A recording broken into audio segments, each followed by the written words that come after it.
आज के इस वीडियो में आपके लिए टॉप 60 प्लस जीके क्वेश्चन लाया हूं जो कि हाल फिलहाल के परीक्षाओं के लिए मोस्ट इंपॉर्टेंट है। आप लोग इस वीडियो को ध्यान से देखिएगा।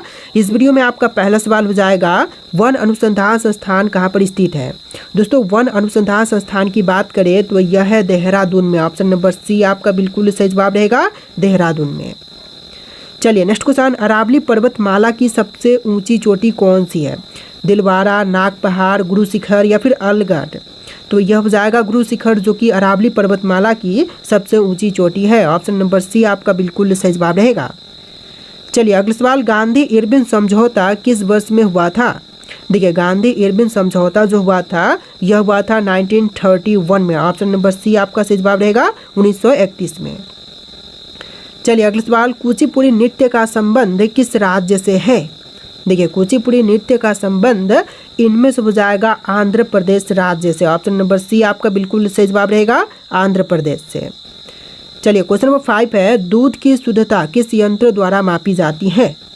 देखिए, दूध की शुद्धता का मापन जो है इनमें से करते हैं लैक्टोमीटर से। ऑप्शन नंबर सी आपका सही जवाब रहेगा, लैक्टोमीटर से। चलिए नेक्स्ट क्वेश्चन, भारत छोड़ो आंदोलन की शुरुआत कब से हुआ था। तो भारत छोड़ो आंदोलन की शुरुआत हुआ था 1942 में। ऑप्शन नंबर ए बिल्कुल सही जवाब रहेगा, 1942 में। चलिए नेक्स्ट क्वेश्चन, आधुनिक ओलंपिक खेल कब आरंभ हुए थे। देखिए, आधुनिक ओलंपिक खेल जो है शुरुआत हुआ था 1896 में। ऑप्शन नंबर ए बिल्कुल सही जवाब रहेगा, 1896 में। चलिए नेक्स्ट क्वेश्चन, नासिक शहर किस नदी के तट पर स्थित है। देखिए, नासिक शहर जो है इनमें से हो जाएगा गोदावरी नदी के तट पर। ऑप्शन नंबर सी बिल्कुल सही जवाब रहेगा, गोदावरी नदी के तट पर। देखिए अगला सवाल, विश्व पृथ्वी दिवस कब मनाई जाती है। दोस्तों, विश्व पृथ्वी दिवस की बात करें तो यह मनाई जाती है 22 अप्रैल के दिन। ऑप्शन नंबर बी बिल्कुल सही जवाब रहेगा, 22 अप्रैल के दिन। टोटल इस वीडियो में 60 प्लस जी के क्वेश्चन है, आप लोग वीडियो को ध्यान से देखिएगा। चलिए अगला सवाल, बर्फ पर दाग बढ़ाने से उसका गलनांक क्या होता है। देखिए, बर्फ पर दाग बढ़ाने से उसका गलनांक जो है घट जाएगा। ऑप्शन नंबर ए बिल्कुल सही जवाब रहेगा, घट जाएगा। चलिए नेक्स्ट क्वेश्चन, म्यांमार की मुद्रा क्या कहलाती है। देखिए, म्यांमार की मुद्रा जो है इनमें से कहलाएगी क्यात। ऑप्शन नंबर ए आपका बिल्कुल सही जवाब रहेगा, क्यात। चलिए क्वेश्चन नंबर 12 है, भारत की कौन सी नदी ज्वारंतमुख बनाती है। देखिए, ज्वारंतमुख बनाने वाली नदी इनमें से हो जाएगा ताप्ती। ऑप्शन नंबर सी बिल्कुल सही जवाब रहेगा, ताप्ती नदी जो कि ज्वारंतमुख बनाती है। चलिए क्वेश्चन नंबर 13 है, हॉकी खेल में प्रत्येक टीम में कितने खिलाड़ी होते हैं। तो हॉकी के खेल में प्रत्येक टीम में खिलाड़ियों की संख्या जो है टोटल होती है 11। ऑप्शन नंबर बी सही जवाब रहेगा, 11 जो टोटल खिलाड़ियों की संख्या होती है। चलिए क्वेश्चन नंबर 14 है, निम्नलिखित में से कौन सी गैस वायुमंडल में नहीं होती है। दोस्तों, इनमें से जो गैस वायुमंडल में नहीं पाई जाती है कौन से है, नाइट्रोजन, हीलियम, क्रिंटन या फिर क्लोरीन। तो इनमें से आपका आंसर ऑप्शन नंबर डी रहेगा, क्लोरीन जो कि वायुमंडल में नहीं पाई जाती है। ऑप्शन नंबर डी आपका बिल्कुल सही जवाब रहेगा। चलिए नेक्स्ट क्वेश्चन, महात्मा गांधी ने असहयोग आंदोलन को कब समाप्त कर दिया था। देखिए, असहयोग आंदोलन को महात्मा गांधी ने वापस लिया था फरवरी 1922 में। ऑप्शन नंबर सी बिल्कुल सही जवाब रहेगा, फरवरी 1922 में। चलिए अगला सवाल है, 1 किलो बाइट यानी कि केबी में कितनी बाइट होती है। देखिए, 1 किलो बाइट में बाइट की संख्या होती है टोटल 1024। ऑप्शन नंबर सी सही जवाब रहेगा, 1024 बाइट में टोटल 1 किलो बाइट होती है। चलिए नेक्स्ट क्वेश्चन, प्रसिद्ध मीनाक्षी अम्मन मंदिर कहाँ पर स्थित है। देखिए, जो प्रसिद्ध मीनाक्षी अम्मन मंदिर है यह है मदुरै में। ऑप्शन नंबर ए आपका बिल्कुल सही जवाब हो जाएगा, मदुरै में। चलिए क्वेश्चन नंबर 18 है, भाखड़ा नांगल बांध किस नदी पर बना है। रावी, चिनाब, झेलम या फिर सतलज। देखिए, जो भाखड़ा नांगल बांध है यह बना हुआ है सतलज नदी पर। ऑप्शन नंबर डी आपका बिल्कुल सही जवाब है, सतलज नदी पर। चलिए अगला सवाल, हिंदी दिवस प्रति वर्ष कब मनाई जाती है। दोस्तों, हिंदी दिवस की बात करें तो यह हर साल मनाते हैं 14 सितंबर के दिन, यानी कि आपका right answer option number C रहेगा, 14 सितंबर के दिन। अगला सवाल है, सुरक्षा परिषद में स्थायी सदस्यों की कुल संख्या कितनी है। देखिए, सुरक्षा परिषद में स्थायी सदस्यों की कुल संख्या हो जाएगा 5। ऑप्शन नंबर ए आपका बिल्कुल सही जवाब रहेगा, 5। चलिए क्वेश्चन नंबर 21 है, संतरे में कौन सा विटामिन अधिक होती है। देखिए, संतरे में अधिक मात्रा में विटामिन होती है सी। ऑप्शन नंबर सी बिल्कुल सही जवाब रहेगा, option number D vitamin C सबसे अधिक होती है संतरे में। चलिए नेक्स्ट क्वेश्चन, विटामिन बी की कमी से कौन सा रोग होता है। देखिए विटामिन बी की कमी से जो रोग होती है इनमें से हो जाएगा beriberi. Option number C बिल्कुल सही जवाब रहेगा बेरी बेरी। चलिए क्वेश्चन नंबर 23 है, सूर्य उदय होते समय व डूबते समय लाल क्यों दिखाई देते हैं? देखिए सूर्य उदय होते समय या फिर डूबते समय लाल जो है दिखाई देती है प्रकीर्णन के कारण। ऑप्शन नंबर बी बिल्कुल सही जवाब रहेगा प्रकीर्णन के कारण। चलिए नेक्स्ट क्वेश्चन नंबर 24, बैटरी बनाने में किस अम्ल का उपयोग करते हैं? देखिए बैटरी बनाने के लिए जिस अम्ल का उपयोग करते हैं इनमें से हो जाएगा सल्फ्यूरिक अम्ल। ऑप्शन नंबर ए बिल्कुल सही जवाब रहेगा सल्फ्यूरिक अम्ल। चलिए नेक्स्ट क्वेश्चन नंबर 25, कांडला बंदरगाह निम्न में से किस राज्य में स्थित है? गुजरात, उड़ीसा, गोवा या फिर महाराष्ट्र में? देखिए जो कांडला बंदरगाह है यह है गुजरात में। ऑप्शन नंबर ए आपका बिल्कुल सही जवाब हो जाएगा गुजरात में। चलिए नेक्स्ट क्वेश्चन, भारत में मीठे पानी की सबसे बड़ी झील कौन सी है? देखिए मीठे पानी की सबसे बड़ी झील इनमें से हो जाएगा बुल्लर झील। ऑप्शन नंबर बी बिल्कुल सही जवाब है बुल्लर झील। चलिए नेक्स्ट क्वेश्चन, आंसुओं में कौन सा पदार्थ घुला रहता है? देखिए जो आंसुओं में घुली रहती है पदार्थ इनमें से हो जाएगा सामान्य नमक। ऑप्शन नंबर ए आपका बिल्कुल सही जवाब रहेगा सामान्य नमक। तो देखिए क्वेश्चन नंबर 28 है, हमारे जीवन का मूल आधार क्या है? दोस्तों हमारे जीवन का मूल आधार इनमें से हो जाएगा पर्यावरण। ऑप्शन नंबर डी बिल्कुल सही जवाब रहेगा पर्यावरण।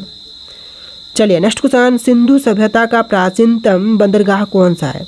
देखिए सिंधु सभ्यता का जो प्राचीनतम बंदरगाह है इनमें से हो जाएगा ऑप्शन नंबर ए लोथल।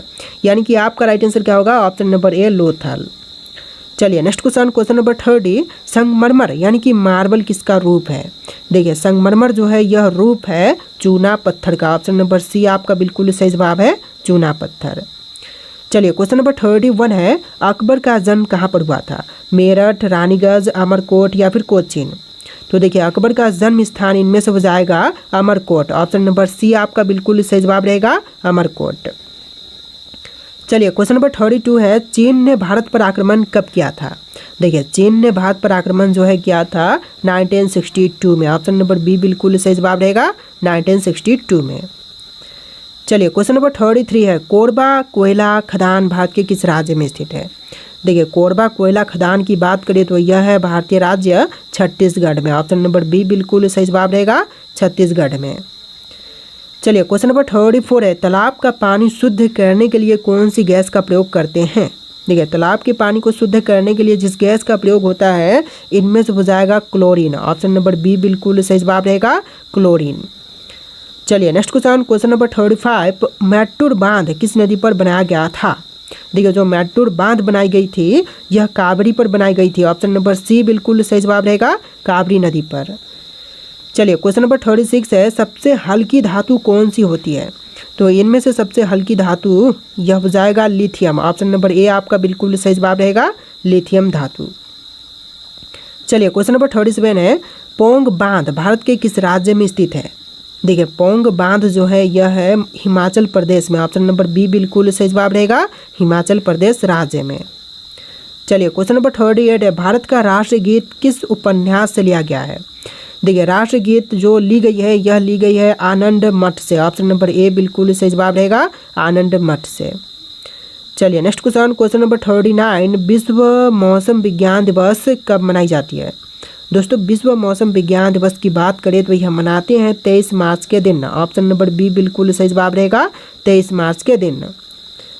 अगला सवाल है, हिंद स्वराज पुस्तक किसके द्वारा लिखा गया है? देखिए हिंद स्वराज पुस्तक को लिखने वाले इनमें से हो जाएंगे option number D Mahatma Gandhi. आपका right answer option number D रहेगा महात्मा गांधी। चलिए क्वेश्चन नंबर 41 है, किस शहर का नाम बदलकर गुरुग्राम रख दिया गया है? देखिए शहर जिसका नाम बदल करके गुरुग्राम रखा गया है तो इनमें से हो जाएगा गुड़गांव। ऑप्शन नंबर ए बिल्कुल सही जवाब हो जाएगा गुड़गांव। चलिए नेक्स्ट क्वेश्चन, भारत में सबसे ज़्यादा तेलुगु भाषा कहाँ बोली जाती है या फिर प्रचलित है? तो सबसे अधिक तेलुगु भाषा प्रचलित आंध्र प्रदेश में है। ऑप्शन नंबर बी बिल्कुल सही जवाब रहेगा आंध्र प्रदेश। चलिए नेक्स्ट क्वेश्चन, भारत के किस राज्य में कन्नड़ भाषा बोली जाती है? देखिए कन्नड़ भाषा जो है इनमें से बोली जाती है कर्नाटक में। ऑप्शन नंबर डी बिल्कुल सही जवाब रहेगा कर्नाटक में। चलिए नेक्स्ट क्वेश्चन, विश्व में कितनी भाषाएं बोली जाती हैं? तो विश्व में टोटल कुल मिलाकर के 5000 से भी अधिक भाषाएं बोली जाती हैं। ऑप्शन नंबर ए आपका बिल्कुल सही जवाब रहेगा तो देखिए क्वेश्चन नंबर 45 है, किस देश में 5 सूर्य निकलते हैं जो आंखों से देखे जा सकते हैं। देखिए 5 सूर्य जो कि आंखों से देखे जा सकते हैं, यह निकलते हैं चीन में। ऑप्शन नंबर ए बिल्कुल सही जवाब रहेगा, चीन में। चलिए नेक्स्ट क्वेश्चन, पटना में किस सिख गुरु का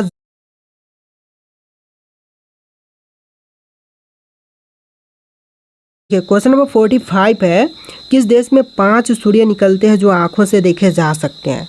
देखिए 5 सूर्य जो कि आंखों से देखे जा सकते हैं, यह निकलते हैं चीन में। ऑप्शन नंबर ए बिल्कुल सही जवाब रहेगा, चीन में।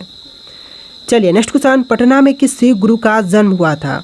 देखिए पटना में जिस सिख गुरु का जन्म हुआ था, इनमें से हो जाएंगे Guru Gobind Singh. Option number B बिल्कुल सही जवाब रहेगा, गुरु गोविंद सिंह। चलिए नेक्स्ट क्वेश्चन, सर्वप्रथम आधुनिक कंप्यूटर की खोज कब हुई थी। देखिए सबसे पहले आधुनिक कंप्यूटर की खोज हुआ था 1946 में। ऑप्शन नंबर बी बिल्कुल सही जवाब रहेगा, 1946 में। चलिए नेक्स्ट क्वेश्चन, सुई चुभने पर किस अंग में दर्द नहीं होते हैं। देखिए सुई चुभने पर जिस अंग में दर्द नहीं होती है, इनमें से हो जाएगा मस्तिष्क। ऑप्शन नंबर बी बिल्कुल सही जवाब रहेगा, मस्तिष्क। चलिए नेक्स्ट क्वेश्चन, भारत की सबसे बड़ी मछली कौन सी है। दोस्तों इनमें से भारत की सबसे बड़ी मछली, यह मछली हो जाएगा व्हेल। ऑप्शन नंबर बी बिल्कुल सही जवाब रहेगा, व्हेल। तो देखिए अगला सवाल है, भारत का शोक किस नदी को कहते हैं। दोस्तों भारत का शोक कही जाने वाली नदी, इनमें से हो जाएगा कर्मनाशा। ऑप्शन नंबर सी आपका बिल्कुल सही जवाब रहेगा, कर्मनाशा। चलिए नेक्स्ट क्वेश्चन, सात घाटी किस राज्य में स्थित है। दोस्तों सात घाटी की बात करें तो यह है केरल में। ऑप्शन नंबर बी आपका बिल्कुल सही जवाब रहेगा, केरल राज्य में। चलिए नेक्स्ट क्वेश्चन, फतेहपुर सिकड़ी का निर्माण किसने किया था। देखिए फतेहपुर सिकड़ी का निर्माण करवाने वाले, इनमें से हो जाएंगे अकबर। ऑप्शन नंबर बी आपका बिल्कुल सही जवाब रहेगा, अकबर। चलिए नेक्स्ट क्वेश्चन, सात घाटी किस राज्य में स्थित है। दोस्तों सात घाटी की बात करें तो यह है केरल में। ऑप्शन नंबर बी बिल्कुल सही जवाब रहेगा, केरल में। चलिए अगला सवाल, गंगा नदी का संगम किस स्थान पर होता है। देखिए गंगा नदी का संगम स्थान, इनमें से हो जाएगा प्रयागराज। ऑप्शन नंबर डी आपका बिल्कुल सही जवाब रहेगा, प्रयागराज। तो देखिए अगला सवाल है, भारत का सबसे पूर्वी राज्य कौन सा है। दोस्तों भारत का सबसे पूर्वी राज्य, इनमें से हो जाएगा Arunachal Pradesh. Option number D आपका बिल्कुल सही जवाब रहेगा, अरुणाचल प्रदेश। चलिए नेक्स्ट क्वेश्चन, विजय विश्व तिरंगा प्यारा का नारा किसने दिया था। देखिए विजय विश्व तिरंगा प्यारा का नारा देने वाले, इनमें से हो जाएंगे option number D Shyamlal Gupta. यानी कि आपका right answer option number D रहेगा, श्यामलाल गुप्ता। चलिए नेक्स्ट क्वेश्चन, दादा साहब फाल्के पुरस्कार की शुरुआत कब हुई थी। दोस्तों दादा साहब फाल्के पुरस्कार की शुरुआत हुआ था 1970 में। ऑप्शन नंबर डी आपका बिल्कुल सही जवाब रहेगा, 1970 में। चलिए नेक्स्ट क्वेश्चन, एलिफेंटा की गुफाएं मुख्य रूप से किस वंश से संबंधित है। देखिए एलिफेंटा की गुफाएं जो हैं यह संबंधित है राष्ट्रकूट से। ऑप्शन नंबर बी आपका बिल्कुल सही जवाब रहेगा, राष्ट्रकूट से। चलिए नेक्स्ट क्वेश्चन, भारत में थार मरुस्थल किस राज्य में स्थित है। देखिए थार मरुस्थल की बात करें तो यह है राजस्थान राज्य में। ऑप्शन नंबर सी आपका सही जवाब रहेगा, राजस्थान में। चलिए अगला सवाल, हीराकुंड बांध किस नदी पर स्थित है।